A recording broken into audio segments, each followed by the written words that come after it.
On behalf of RBCS, RBCS Australia, RBCS New Zealand, and Software TestWorks, we welcome everyone today to this webinar on satisfying testing stakeholders.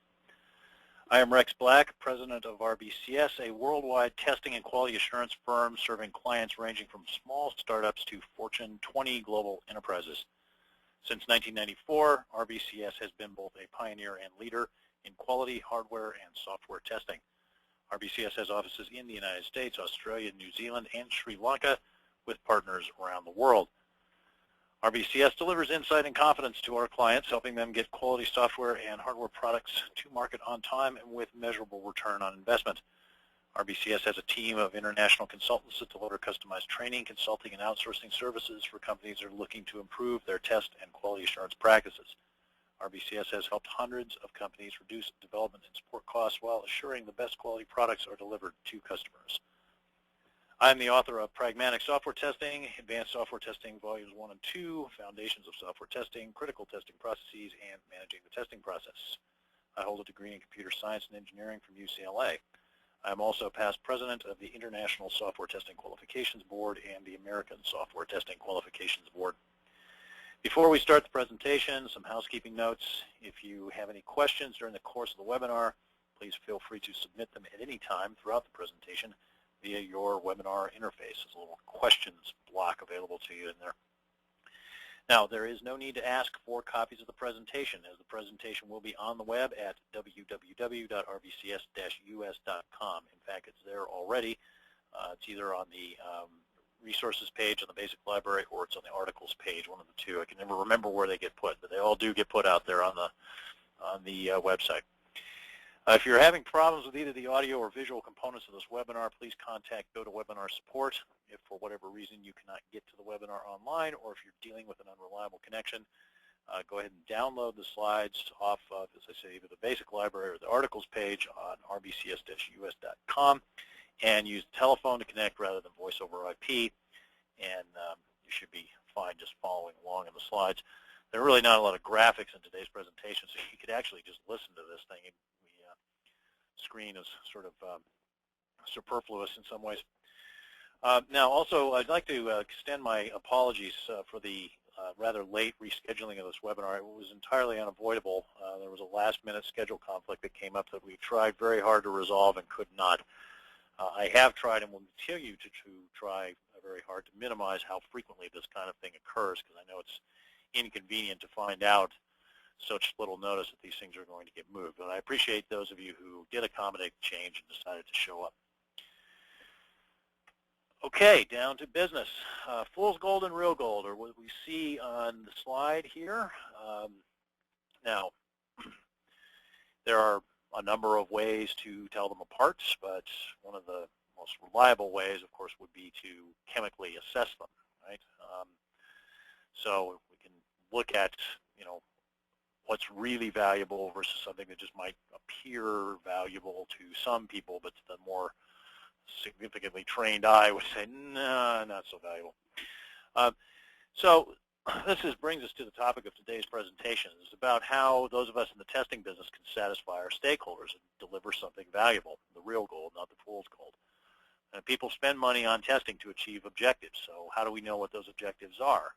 Do we know how to measure how well we're doing? So this webinar is going to address those topics. Oops. So I think it's fairly uncontroversial to say that a team that delivers real value, whatever that team may be, that may be a development team, testing team, business analysis team, if they deliver real value to their stakeholders, they have succeeded. So in order to do that, to be successful as a test team, because I think we can fairly say that if you don't deliver real value, you've failed, right? The converse is true. So, I mean, obviously we want to succeed. So there are some key issues that we need to think about in terms of how we satisfy the stakeholders. So what is it that does, when done well, does provide value and long-term satisfaction to stakeholders? Who are the stakeholders? What are their expectations? What are their objectives for testing? What external value deliveries occur and what internal value deliveries occur, and how can we know what those value deliveries are and what they mean and what they're worth to people? How can we, as testers and test managers, build organizations that provide satisfaction to the stakeholders over the long term?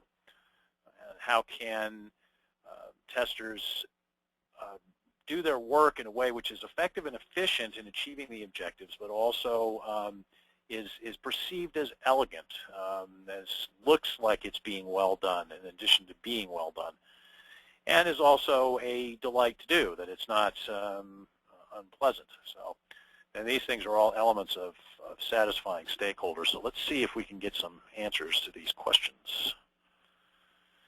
So first off, who are the stakeholders? Who are they? Internal and external stakeholders exist. Now, what we find with a lot of our clients is that while they are aware of some of the stakeholders in their testing, most of our clients are actually not aware of all of them. It's very easy to overlook them. I've certainly, in my career as a test manager, made that mistake once or twice myself. So it's not a surprise that we might forget some of the stakeholders, and of course those stakeholders being neglected will certainly not be satisfied.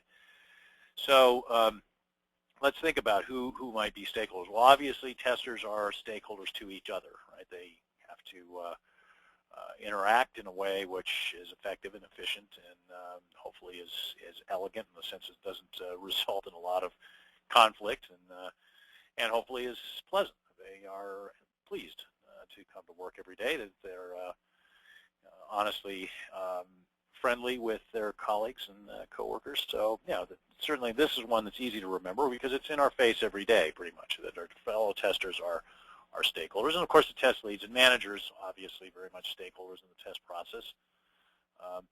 Development teams, yeah, that one's pretty clear too. We expect developers to have a strong interest in us doing our job well. Well, in this case, also includes communicating effectively to them about our findings. Database and system architects, similarly. Now we start to get into some people that, maybe some of us don't always think about. So marketing and business analysts, they have some interests in what it means for the system to be what they intended it to be, and so they need to get what they need from testing. Project managers, on time, on budget, tested completely. Okay, well, what does tested completely mean? Something we need to look at. Tech support. This is an often forgotten stakeholder group, but tech support people probably want to know what you found and what's going on in the product before the product goes into production, because if it goes into production and they don't know what's going on with it, then that could be a rather dissatisfying experience for them. Sales staff, they would like to be able to sell a quality product. They would like to know that their pet features work properly. So they have an interest. Executives, of course, and company shareholders. We've recently seen this quality issue that happened with Toyota, and that's big, embarrassing quality issues are not good for your